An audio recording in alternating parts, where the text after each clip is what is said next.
നിങ്ങൾക്ക് ഞാൻ വളരെ ത്രില്ലിംഗ് ആയ ഒരു നോവൽ വായിക്കാൻ തന്നു എന്ന് കരുതുക. വെറുതെ സങ്കല്പിക്കുക. അതിൻ്റെ ആദ്യത്തെ ചാപ്റ്റേഴ്സൊക്കെ ഉണ്ട്. പക്ഷേ ഇടയ്ക്കത്തെ വളരെ നിർണായകമായിട്ടുള്ളൊരു ചാപ്റ്റർ ഞാനങ്ങ് കീറി മാറ്റി. അതിനുശേഷമുള്ള എല്ലാ ചാപ്റ്റേഴ്സും ഉണ്ട്. അതായത് ആ മിസ്റ്ററി നോവലിൻ്റെ തുടക്കം മുഴുവനും നിങ്ങൾക്കറിയാം, അതിൻ്റെ ഒടുക്കവും നിങ്ങൾക്കറിയാം. പക്ഷേ വളരെ വളരെ നിർണായകമായ അതിൻ്റെ മധ്യഭാഗം നിങ്ങൾക്കറിയില്ല. നിങ്ങൾ എത്രമാത്രം ഫ്രസ്ട്രേറ്റഡ് ആയിരിക്കും.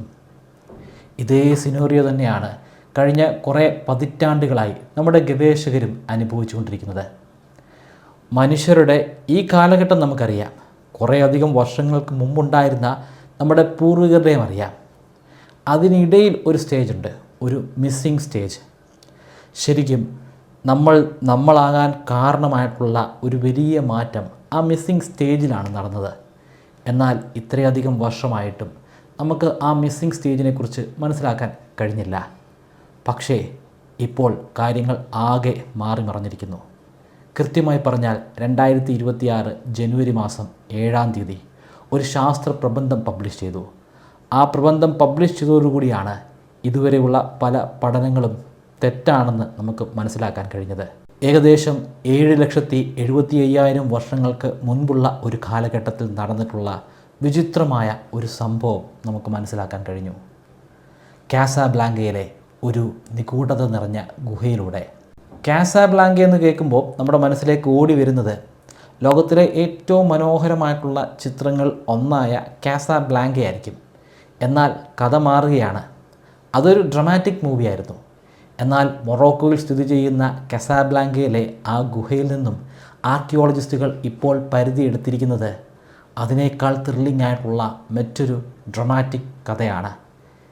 കാസാബ്ലാങ്ക എന്ന സിനിമ വെറും സിനിമ മാത്രമാണെങ്കിൽ ഇവിടെ നടന്നിരിക്കുന്നത് യാഥാർത്ഥ്യമാണ്. എന്തായിരുന്നു ആ മൊറോക്കോയിലെ നിഗൂഢത നിറഞ്ഞ ഗുഹയിൽ നിന്നും നമ്മൾ കണ്ടെത്തിയത്? കാസാബ്ലാങ്കയിൽ സ്ഥിതി ചെയ്യുന്ന തോമസ് ക്വാറി 1, അതിൻ്റെ ഉള്ളിൽ ഒരു ഗുഹയുണ്ട്, ഒരു പുരാതന ഗുഹ. ഗ്രോട്ടെ എ ഹൊമിനിഡ്സ് അല്ലെങ്കിൽ ഹൊമിനിഡുകളുടെ ഗുഹ എന്നാണ് അതിൻ്റെ പേര്. ആ ഗുഹയുടെ ഉള്ളിൽ പര്യവേഷണം നടത്തിക്കൊണ്ടിരുന്ന ഏതാനും ആർക്കിയോളജിസ്റ്റുകൾക്ക് വളരെ വിചിത്രമായിട്ടുള്ള ചില അസ്ഥിപഞ്ജരങ്ങൾ അല്ലെങ്കിൽ ഫോസിലുകൾ കിട്ടി. അത് 2 പ്രായമുള്ള വ്യക്തികളുടെയും ഒരു കുട്ടിയുടെയും ഫോസിലായിരുന്നു. അവരുടെ താടിയെല്ലുകൾ, പല്ലുകൾ, അതുപോലെ തുടയിലെ എല്ലുകൾ, ഇതൊക്കെയാണ് അവിടുന്ന് കിട്ടിയത്. ഇതിലെ ഏറ്റവും ഞെട്ടിക്കുന്ന കാര്യം ഇതിൻ്റെ പഴക്കമാണ്. ഏകദേശം 7,75,000 വർഷത്തെ പഴക്കമുണ്ട്. മനുഷ്യരുടെ പൂർവികരുടെ ഒരുപാട് ഫോസിലുകൾ നമുക്ക് കിട്ടിയിട്ടുണ്ട്. പക്ഷേ അവിടെയൊക്കെ മിസ്സിങ് ആയിട്ടുള്ള ഒരു സ്റ്റേജുണ്ട്. ഒരു 10 ലക്ഷം വർഷം മുമ്പുള്ള ഫോസിൽ നമുക്ക് കിട്ടിയിട്ടുണ്ട്. കഴിഞ്ഞ 1 ലക്ഷം വർഷങ്ങൾക്കിടയിലുള്ള പല ഫോസിലുകളും കിട്ടിയിട്ടുണ്ട്. പക്ഷേ ഈ 10 ലക്ഷം വർഷത്തിനും 1 ലക്ഷം വർഷത്തിനും ഇടയിലുള്ള ഫോസിലുകൾ കാര്യമായിട്ടൊന്നും തന്നെ നമുക്ക് ആഫ്രിക്കൻ ഭൂഖണ്ഡത്തിൽ നിന്ന് കിട്ടിയിട്ടില്ല. മൊറോക്കോയിലെ ആ ഗുഹയിൽ നിന്ന് കിട്ടിയിട്ടുള്ള അസ്ഥിപഞ്ജരത്തിൻ്റെ പ്രായം കാർബൺ ഡേറ്റിങ്ങിലൂടെ അല്ല നമ്മൾ കണ്ടെത്തിയത്. കാർബൺ ഡേറ്റിങ്ങിലൂടെ ആണെങ്കിൽ നമുക്ക് പറയാം അതിന് ചില പോരായ്മകളുണ്ട്, ചിലപ്പോൾ കണക്ക് തെറ്റാം. പക്ഷേ പ്രകൃതി ഒരിക്കലും കള്ളം പറയില്ല. കള്ളം പറയാത്ത പ്രകൃതി കോറി വെച്ച തെളിവുകളിൽ നിന്നാണ് നമുക്ക് ഈ 7,75,000 വർഷം കിട്ടിയത്. ഈ ഒരു പെർട്ടിക്കുലർ കാലഘട്ടത്തിന് ഒരു പ്രത്യേകതയുണ്ട്. ആ കാലഘട്ടത്തിൽ ഭൂമിയിൽ വളരെ വിചിത്രമായ ഒരു പ്രതിഭാസം നടന്നു. മാത്യുവാമ ബ്രൂണസ് റിവേഴ്സൽ. ഭൂമിക്ക് ഒരു ജിയോളജിക്കൽ നോർത്ത് പോൾ ഉണ്ട്, അതുപോലെ തന്നെ ഒരു ജിയോളജിക്കൽ സൗത്ത് പോളുമുണ്ട്. എന്നാൽ അതിനെല്ലാം ഉപരി ഒരു മാഗ്നറ്റിക് നോർത്ത് പോളും ഒരു മാഗ്നറ്റിക് സൗത്ത് പോളുമുണ്ട്. മാഗ്നറ്റിക് നോർത്ത് പോൾ നിലവിൽ നമ്മുടെ ജിയോഗ്രഫിക്കൽ നോർത്ത് പോളിനോട് ചേർന്ന് തന്നെയാണ് നിൽക്കുന്നത്. മാഗ്നറ്റിക് നോർത്ത് പോൾ ആർട്ടിക് സർക്കിളിനോട് ചേർന്നിട്ടാണ് നിൽക്കുന്നത്. ആർട്ടിക് സർക്കിൾ എന്ന് പറഞ്ഞാൽ നമ്മുടെ യൂറോപ്യൻ രാജ്യങ്ങളോട് ചേർന്ന് കിടക്കുന്ന ധ്രുവപ്രദേശമാണ്. അതുപോലെ മാഗ്നറ്റിക് സൗത്ത് പോൾ നമ്മുടെ ഇന്ത്യയുടെയൊക്കെ തെക്ക് ഭാഗത്തായിട്ട് ഇന്ത്യൻ ഓഷ്യനൊക്കെ കഴിഞ്ഞ് നമ്മൾ അങ്ങ് തെക്കേ അറ്റത്തെത്തുമ്പോൾ കാണാൻ കഴിയുന്ന അന്റാർട്ടിക്കയിലാണ്. എല്ലാ കാലഘട്ടത്തിലും മാഗ്നറ്റിക് നോർത്ത് പോൾ അങ്ങനെ തന്നെ ആയിരിക്കില്ല, മാഗ്നറ്റിക് സൗത്ത് പോളും അങ്ങനെ തന്നെ ആയിരിക്കില്ല. 7,73,000 വർഷങ്ങൾക്ക് മുൻപ് വിചിത്രമായിട്ടുള്ള ഒരു പ്രതിഭാസം നടന്നു. ആ പ്രതിഭാസത്തിലൂടെ നമ്മുടെ മാഗ്നറ്റിക് നോർത്ത് പോൾ പൊടുന്നനെ മാഗ്നറ്റിക് സൗത്ത് പോളായി, മാഗ്നറ്റിക് സൗത്ത് പോൾ പൊടുന്നനെ മാഗ്നറ്റിക് നോർത്ത് പോളായി. അതായത് ഇന്ന് നമുക്ക് അനുഭവിക്കാൻ സാധിക്കുന്ന മാഗ്നറ്റിക് ധ്രുവങ്ങളായിരുന്നില്ല 7,73,000 വർഷങ്ങൾക്ക് മുമ്പുണ്ടായിരുന്നത്. മാഗ്നറ്റിക് നോർത്ത് പോളും മാഗ്നറ്റിക് സൗത്തും ഒക്കെ ഇങ്ങനെ സ്വിച്ച് ചെയ്തു എന്നൊക്കെ പറഞ്ഞു. പക്ഷേ അതിലൂടെ എങ്ങനെയാണ് നമുക്ക് ആ ഫോസിൽ ആ കാലഘട്ടത്തിലുള്ളതാണെന്ന് പറയാൻ കഴിയുന്നത്? അതിലേക്ക് ഞാൻ വരാം. അത് പറയണമെങ്കിൽ അല്പം സയൻസ് ക്ലിയർ ആയിട്ട് പറയണം.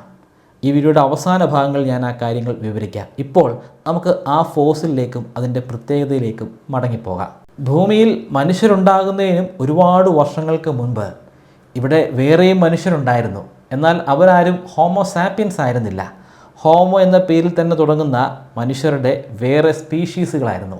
ഹോമോ എന്ന് പറഞ്ഞു കഴിഞ്ഞാൽ അത് മനുഷ്യനാണ്. ഹോമോസാപ്പിയൻസ് എന്ന് പറയുന്നത് ആ മനുഷ്യരിലെ ഒരു വിഭാഗം അല്ലെങ്കിൽ ഒരു സ്പീഷീസ് മാത്രം. ഏകദേശം 18 ലക്ഷം വർഷം പിന്നിലേക്ക് പോകുമ്പോൾ നമുക്ക് മനുഷ്യരോട് സാദൃശ്യമുള്ള മറ്റൊരു ജീവിയെ കാണാം. അവർ 2 കാലിൽ നിവർന്നു നിന്ന് നടക്കുന്നത് കാണാം. അവരാണ് ഹോമോ ഇറക്ടസ്. ഏറ്റവും പഴക്കമുള്ള ഹോമോ ഇറക്ടസിൻ്റെ അസ്ഥിപഞ്ജരത്തിന് 18 ലക്ഷം വർഷത്തെ പഴക്കമുണ്ട്. ഏറ്റവും പഴക്കം കുറഞ്ഞ ഹോമോ ഇറക്ടസിൻ്റെ അസ്ഥിപഞ്ജരത്തിന് 1 ലക്ഷം വർഷത്തെ പഴക്കമുണ്ട്. മനുഷ്യരുടെ ഏറ്റവും പഴക്കമുള്ള അസ്ഥിപഞ്ജരത്തിന് ഏകദേശം 3 ലക്ഷം വർഷത്തെ പഴക്കമുണ്ട്. അതായത് ഹോമോ ഇറക്ടസ് ആധുനിക മനുഷ്യരായിട്ടുള്ള ഹോമോ സാപ്പിയൻസ് ഉണ്ടായിരുന്ന കാലഘട്ടത്തിലും ജീവിച്ചിരുന്നിട്ടുണ്ടായിരുന്നു. എന്നാൽ അവർക്ക് പിന്നീട് അത് തുടർന്നു പോകാൻ കഴിഞ്ഞില്ല.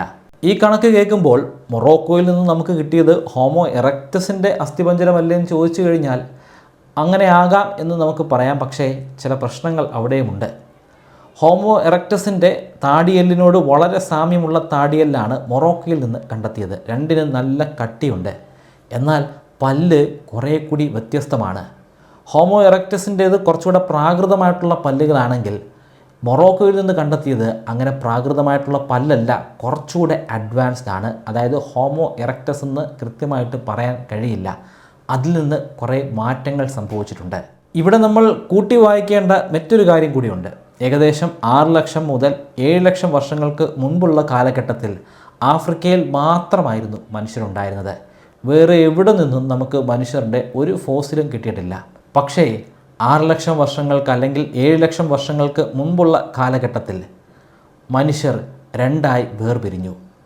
ആഫ്രിക്കയിൽ ഉണ്ടായിരുന്ന ഏതാനും ചില ഗോത്ര വിഭാഗങ്ങൾ അവിടെ നിന്നും യൂറോപ്പിലേക്ക് കുടിയേറി. ഏഷ്യയിലേക്കും പിന്നീട് അവർ പോയി. അവരാണ് പിന്നീട് ഡെനിസോവൻ മനുഷ്യന്മാരായിട്ടും നിയാണ്ടർത്തൽ മനുഷ്യന്മാരായിട്ടും മാറിയത്. അവർ ആഫ്രിക്കയിൽ നിന്ന് പോകുമ്പോൾ ഡെനിസോവനോ നിയാണ്ടർത്തലോ ആയിരുന്നില്ല. ഇവരെല്ലാം ഏതാണ്ട് ഒരേ ഗോത്രത്തിൽപ്പെട്ടിട്ടുള്ള ആളുകളായിരുന്നു. ആഫ്രിക്കയിൽ അവശേഷിച്ച ഇതേ ഗോത്രത്തിൽപ്പെട്ടിട്ടുള്ള ആളുകൾ പിന്നെയും പരിണാമത്തിലൂടെ മാറിക്കൊണ്ടിരുന്നു. അവരാണ് പിന്നീട് ഹോമോ സാപ്പിയൻസായി മാറിയത്. അവർ ഏത് ഘട്ടത്തിലാണ് ഹോമോ സാപ്പിയൻസായി മാറിയതെന്ന് നമുക്ക് കണ്ടെത്താൻ കഴിഞ്ഞില്ല. കാരണം ആ ലിങ്ക് മിസ്സിംഗ് ആയിരുന്നു. പക്ഷേ ഇപ്പോൾ ഇവിടെ നിന്ന് കിട്ടിയിരിക്കുന്ന ഫോസിലുകൾ നമ്മുടെ പൂർവികരുടെ ആവാൻ, നമ്മുടെ മുതുമുത്തശ്ശൻ്റെ ആവാൻ, നമ്മുടെ മാത്രമല്ല ഒരേ സമയം നമ്മുടെയും നിയാണ്ടർത്തൽ മനുഷ്യന്മാരുടെയും ഡെനിസോവൻ മനുഷ്യന്മാരുടെയും പൂർവികനാകാനുള്ള സാധ്യത വളരെ വളരെ കൂടുതലാണ്.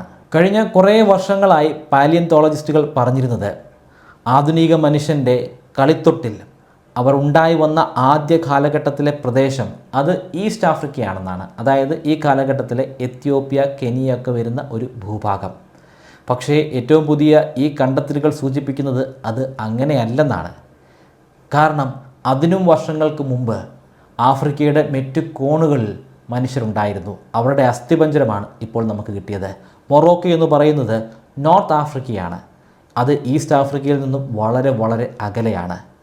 അതായത് മനുഷ്യർ ആഫ്രിക്കയിലെ ഏതെങ്കിലും ഒരു ചെറിയ കോണിൽ, ഏതെങ്കിലും ഒരു ചെറിയ ട്രൈബിൽ നിന്നും ഉരുത്തിരിഞ്ഞുണ്ടായതല്ല.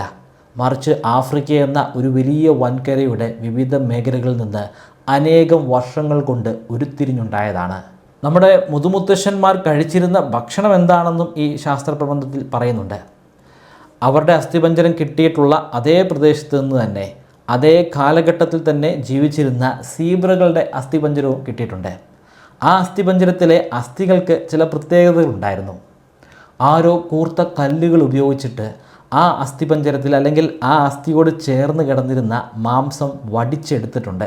അതിൻ്റെ പാടുകൾ നമുക്കവിടെ കാണാൻ കഴിയും. ചുരുക്കത്തിൽ ഈ ഗവേഷണ പ്രബന്ധം പറയുന്നത് മനുഷ്യരുടെ തുടക്കം അത് നമ്മൾ കരുതിയതുപോലെ അത്രയധികം പഴക്കം കുറഞ്ഞതല്ല, അതിന് കുറേയധികം പഴക്കമുണ്ട്. കൂടാതെ അതത്ര സിമ്പിൾ സ്റ്റോറിയുമല്ല, വളരെ വളരെ കോംപ്ലിക്കേറ്റഡ് ആയിട്ടുള്ള ഒരു സ്റ്റോറിയുമാണ്. നമുക്ക് ഇത്രയും നാളായിട്ടും പിടിതരാതിരുന്ന ആ മിസ്സിംഗ് ലിങ്ക് അതിപ്പോൾ ഒരു മിസ്സിംഗ് ലിങ്കേ അല്ല. അത് അങ്ങ് മൊറോക്കോയിലെ കാസാബ്ലാങ്കയിലെ ആ പ്രാചീന ഗുഹയിൽ നമ്മളെയും കാത്ത് വിശ്രമിക്കുകയായിരുന്നു, ആ അസ്ഥിപഞ്ജരങ്ങളുടെ രൂപത്തിൽ. ഇനി നമുക്ക് ഞാൻ ഈ വീഡിയോയുടെ ഇടയിൽ പറഞ്ഞിട്ടുള്ള പ്രതിഭാസത്തിലേക്ക് വരാം. എങ്ങനെയാണ് നമുക്ക് പാറകളിൽ നിന്നും അല്ലെങ്കിൽ മണ്ണിൽ നിന്നും പ്രായം മനസ്സിലാക്കാൻ സാധിക്കുന്നത്? ആ പാറ നിന്നിരുന്ന ഭാഗത്തെ അസ്ഥിപഞ്ജരങ്ങൾ ഏത് കാലഘട്ടത്തിലുണ്ടായിരുന്നതാണെന്ന് പറയാൻ സാധിക്കുന്നത്? അത് പറയണമെങ്കിൽ ഭൂമിയുടെ ഏറ്റവും മധ്യഭാഗത്തുണ്ടായിരുന്ന അല്ലെങ്കിൽ ഇപ്പോഴും ഉള്ള പദാർത്ഥം എന്താണെന്ന് മനസ്സിലാക്കണം. അത് ഉരുകിയൊലിക്കുന്ന ഇരുമ്പിൻ്റെയും നിക്കലിൻ്റെയും സാന്നിധ്യമാണ്. ഉരുകിയൊലിക്കുകയാണ്, ഭൂമിയുടെ കറക്കം കാരണം അത് ചുഴറ്റപ്പെടുകയാണ്. അത് ചുഴറ്റപ്പെടുന്നത് കാരണം അവിടെ നിന്ന് കാന്തിക വലയങ്ങൾ ഉണ്ടാകുന്നുണ്ട്. കാരണം ഈ ഇരുമ്പിൻ്റെ ഉള്ളിലൊക്കെ ഇലക്ട്രോൺസ് ഉണ്ട്. ചുഴറ്റപ്പെടുമ്പോൾ ഇലക്ട്രോൺസ് അവിടെ ചലിക്കുന്നുണ്ട്. ഇലക്ട്രോൺസ് ചലിക്കുന്നുണ്ടെങ്കിൽ അതിൻ്റെ നേരെ പെർപെൻഡിക്കുലറായിട്ട് മാഗ്നറ്റിക് ഫീൽഡ് ഉണ്ടാകുമെന്നാണ് ഫാരഡേയുടെ കണ്ടെത്തൽ. അത് വെറും കണ്ടെത്തൽ മാത്രമല്ല, അത് പ്രാക്ടിക്കലി തെളിയിച്ചതാണ്. അതിൻ്റെ പല ആപ്ലിക്കേഷനും നമ്മൾ ഈ കാലഘട്ടത്തിലും ഉപയോഗിക്കുന്നുണ്ട്. ഇത്തരത്തിൽ ഇരുമ്പ് അവിടെ ചുഴറ്റപ്പെടുന്നത് കാരണം, ഇലക്ട്രോൺ ഇങ്ങനെ സഞ്ചരിക്കുന്നത് കാരണം ഒരു കാന്തിക വലയം, ഒന്നല്ല അനേകം കാന്തിക വലയങ്ങൾ ഭൂമിയുടെ ഉള്ളിൽ നിന്നും നമ്മുടെ മാഗ്നറ്റിക് നോർത്ത് പോളിലൂടെ, അതായത് ആർട്ടിക് സർക്കിളിൻ്റെ ഭാഗത്തു നിന്നും വെളിയിലേക്ക് വരുന്നു. അത് ഭൂമിയെ പല രീതിയിൽ ചുറ്റിക്കൊണ്ട് ഭൂമിയുടെ സൗത്ത് പോളിലേക്ക്, അതായത് അന്റാർട്ടിക്ക നിൽക്കുന്ന മേഖലയിലേക്ക് എത്തുന്നു. അതിനുശേഷം അത് വീണ്ടും ഭൂമിയുടെ ഉള്ളിലൂടെ സഞ്ചരിച്ച് ആർട്ടിക് സർക്കിളിൻ്റെ ഭാഗത്തേക്ക് വരുന്നു. അങ്ങനെ വളരെ കോംപ്ലിക്കേറ്റഡ് ആയിട്ടുള്ള, വളരെ ശക്തമായിട്ടുള്ള ഒരു മാഗ്നറ്റിക് ഫീൽഡ് നമ്മുടെ ഭൂമിക്കുണ്ട്. ഈ മാഗ്നറ്റിക് ഫീൽഡിൻ്റെ സഞ്ചാരത്തിലൂടെയാണ് നമ്മൾ മാഗ്നറ്റിക് നോർത്ത് പോളും മാഗ്നറ്റിക് സൗത്ത് പോളും നിർണ്ണയിക്കുന്നത്. എല്ലാ കാലഘട്ടത്തിലും ഇതിങ്ങനെ നിലനിൽക്കില്ല. കുറച്ചങ്ങോട്ട് കഴിയുമ്പോഴേക്കും മാഗ്നറ്റിക് ഫീൽഡ് പതിയെ പതിയെ ദുർബലമായി വരും. അങ്ങനെ ദുർബലമായി ഒരു പ്രത്യേക ഘട്ടം കഴിയുമ്പോൾ അത് പെട്ടെന്നങ്ങ് ഫ്ലിപ്പാകും. മുമ്പ് മാഗ്നറ്റിക് നോർത്ത് ആയിരുന്നത് മാഗ്നറ്റിക് സൗത്ത് ആകും, മാഗ്നറ്റിക് സൗത്ത് ആയിരുന്നത് മാഗ്നറ്റിക് നോർത്ത് ആകും. ഏകദേശം ഒരു 7,75,000 വർഷം പിന്നിലേക്ക് പോവുകയാണെങ്കിൽ ആ കാലഘട്ടത്തിലെ മാഗ്നറ്റിക് നോർത്ത് അത് ഇന്നത്തെ ആർട്ടിക് സർക്കിളിൻ്റെ ഭാഗത്തായിരുന്നില്ല, മറിച്ച് അത് ഇന്നത്തെ നമ്മുടെ സൗത്ത് പോൾ ആയിട്ടുള്ള അന്റാർട്ടിക്കയുടെ ഭാഗത്തായിരുന്നു. അതുപോലെ തന്നെ അന്റാർട്ടിക്കയിൽ ഉണ്ടായിരുന്ന മാഗ്നറ്റിക് സൗത്ത് അത് ആ കാലഘട്ടത്തിൽ മാഗ്നറ്റിക് നോർത്തുമായിരുന്നു. ഇത് ശരിക്കും ആ കാലഘട്ടത്തിലുണ്ടായിരുന്ന പാറകളിൽ നിന്ന് നമുക്ക് മനസ്സിലാക്കാം. പാറകൾ എന്ന് പറയുമ്പോൾ പ്രത്യേകമായിട്ടും ലാവ ഉരുകി ഒലിച്ചുണ്ടാകുന്ന കട്ടിപിടിക്കുന്ന പാറകൾ. അതിനു പുറമെ പുഴയിലൂടെ ഒഴുകിപ്പോകുന്ന എക്കിളുകൾ, ആ എക്കിളുകൾ നദീതടങ്ങളിൽ അടിഞ്ഞുകൂടി പിന്നീട് കാലക്രമേണ പാറയായിട്ട് മാറുന്നു. അങ്ങനെ സെഡിമെൻ്ററി റോക്കുകളിലൂടെയും വോൾക്കാനിക് റോക്കുകളിലൂടെയും നമുക്ക് ഈ കാര്യം മനസ്സിലാക്കാം. ഈ റോക്കുകളുടെ ആദ്യഘട്ടത്തിൽ ശരിക്കും വളരെ സോഫ്റ്റ് ആയിരിക്കും. ആ പാറകൾ സോഫ്റ്റ് ആയിരിക്കും, പലപ്പോഴും അത് ഉരുകി ഒലിക്കുന്ന രൂപത്തിലായിരിക്കും. അങ്ങനെ ഉരുകി ഒലിക്കുന്ന ആ രൂപത്തിൻ്റെ ഉള്ളിൽ അയണിൻ്റെ സാന്നിധ്യം അല്ലെങ്കിൽ ഇരുമ്പിൻ്റെ സാന്നിധ്യം ധാരാളമായിട്ടുണ്ട്. ഭൂമിയുടെ മാഗ്നറ്റിക് ഫീൽഡ് ലൈൻസ് അനുസരിച്ച് എങ്ങനെയാണോ നമ്മുടെ കോമ്പസിലെ നീഡിൽ ചലിക്കുന്നത്, എങ്ങനെയാണോ അത് നോർത്ത് പോളിന് നേരെ തിരിയുന്നത്, അതുപോലെ തന്നെ ഈ കാന്തങ്ങളും അല്ലെങ്കിൽ ഈ ചെറിയ നരുന്ത് പോലെയുള്ള തരിമണലുകൾ അല്ലെങ്കിൽ ആ ഇരുമ്പ് കണങ്ങൾ അതും ഇതേ രീതിയിൽ തന്നെ ഒരേ ഡിറക്ഷനിൽ അലൈൻ ചെയ്യും. അതിലൂടെ നമുക്ക് നോർത്ത് പോൾ മനസ്സിലാക്കാം. പിന്നെ കാലം കഴിയുന്നതനുസരിച്ച് ഈ പാറകൾക്ക് കട്ടി വയ്ക്കും. നല്ല കട്ടിയുള്ള പാറയായി കഴിഞ്ഞാൽ പിന്നീട് അതിൻ്റെ ഉള്ളിൽ ഉറച്ചു പോകുന്ന ആ അയൺ സാമ്പിളുകൾക്ക്, ആ ഗ്രെയിനുകൾക്ക് പിന്നീട് ആ ദിശ മാറാൻ കഴിയില്ല. മൊറോക്കോയിലെ ഫോസിലുകൾ കണ്ടെത്തിയത് ഒരു ബൗണ്ടറിയിൽ വെച്ചാണ്, മാത്യുവാമ ബ്രൂണസ് ബൗണ്ടറി. അതിൻ്റെ തൊട്ട് മുകളിലേക്ക് പോയി കഴിഞ്ഞാൽ അവിടെയുള്ള സെഡിമെൻ്ററി പാറകളുടെ ഡിറക്ഷൻ, അവിടെയുള്ള മാഗ്നറ്റൈറ്റിൻ്റെ അല്ലെങ്കിൽ ഇരുമ്പിൻ്റെ ഡിറക്ഷൻ അത് ഇന്ന് നമുക്ക് കാണാൻ സാധിക്കുന്നത് പോലുള്ള മാഗ്നറ്റിക് നോർത്തിന് നേരെയാണ്. എന്നാൽ ഈ അസ്ഥിപഞ്ജരങ്ങളുടെ തൊട്ട് താഴെയുള്ള അതിനേക്കാൾ പഴക്കമുള്ള സെഡിമെൻ്ററി റോക്കുകൾ, ആ റോക്കുകൾ അടങ്ങിയിരിക്കുന്ന അതിൽ ഫ്രോസൺ ആയിട്ടിരിക്കുന്ന മാഗ്നറ്റൈറ്റിൻ്റെ ഡിറക്ഷൻ അത് നേരെ വിപരീതമാണ്. തൊട്ട് മുകളിൽ നോർത്ത് പോളിന് നേരെ നിൽക്കുന്നു, തൊട്ട് താഴെ സൗത്ത് പോളിന് നേരെ നിൽക്കുന്നു. കാരണം ആ കാലഘട്ടത്തിൽ 7,75,000 വർഷങ്ങൾക്ക് മുൻപുള്ള ആ കാലഘട്ടത്തിൽ ഇന്നത്തെ സൗത്ത് പോളിൻ്റെ ഡിറക്ഷനിലായിരുന്നു നോർത്ത് പോൾ ഉണ്ടായിരുന്നത്. ഇനിയൊരു 8 ലക്ഷം വർഷങ്ങൾ കൂടി നിങ്ങൾ ഈ ഭൂമിയിൽ ജീവിച്ചിരിക്കുന്നുണ്ടെങ്കിൽ വീണ്ടും മറ്റൊരു മാറ്റം കൂടി നിങ്ങൾക്ക് കാണാം. നിലവിലുള്ള നോർത്ത് പോൾ സൗത്ത് പോളായി മാറും, സൗത്ത് പോൾ നോർത്ത് പോളായി മാറും. നിങ്ങൾക്ക് ഞാനൊരു 25 മെമ്മറി ട്രിക്കുകൾ പറഞ്ഞു തരാം. ഈ ട്രിക്കുകൾ ഉപയോഗിച്ച് എത്ര കടുകട്ടിയായിട്ടുള്ള വിഷയങ്ങളും വളരെ ഈസി ആയിട്ട് പഠിക്കാനും ദീർഘനാളത്തേക്ക് നിങ്ങളുടെ ഓർമ്മശക്തിയിൽ സൂക്ഷിക്കാനും സാധിക്കും. ഈ 25 മെമ്മറി ട്രിക്കുകൾ ഒരു കോഴ്സിൻ്റെ രൂപത്തിൽ ബ്രൈറ്റ് കേരളൈറ്റിൻ്റെ വെബ്സൈറ്റിലും മൊബൈൽ ആപ്ലിക്കേഷനിലും ഇപ്പോൾ അവൈലബിൾ ആണ്. 3000 രൂപയാണ് ഈ കോഴ്സിൻ്റെ ഫീ. എന്നാൽ നിങ്ങൾ ഇപ്പോൾ രജിസ്റ്റർ ചെയ്യുകയാണെങ്കിൽ 20% ഡിസ്കൗണ്ട് ലഭിക്കുന്നതാണ്. അതിനുവേണ്ടി സ്ക്രീനിൽ കാണുന്നത് പോലെ MBK20 എന്ന പ്രൊമോ കോഡ് ഉപയോഗിക്കുക. ഡിസ്ക്രിപ്ഷനിലും ഫസ്റ്റ് കമൻറ്റിലും ഞാൻ ലിങ്ക് കൊടുക്കുന്നുണ്ട്. താല്പര്യമുള്ളവർ ഇപ്പോൾ തന്നെ പരിശോധിക്കുക. കൂടുതൽ സംശയങ്ങളുണ്ടെങ്കിൽ ഇൻസ്റ്റാഗ്രാമിലൂടെയോ ഫേസ്ബുക്കിലൂടെയോ അല്ലെങ്കിൽ മെയിലിലൂടെയോ നിങ്ങൾക്ക് എന്നോട് കമ്മ്യൂണിക്കേറ്റ് ചെയ്യാം. ഇവയുടെ എല്ലാ ലിങ്കുകൾ ഞാൻ ഡിസ്ക്രിപ്ഷനിലും ഫസ്റ്റ് കമൻറ്റിലും കൊടുത്തിട്ടുണ്ട്.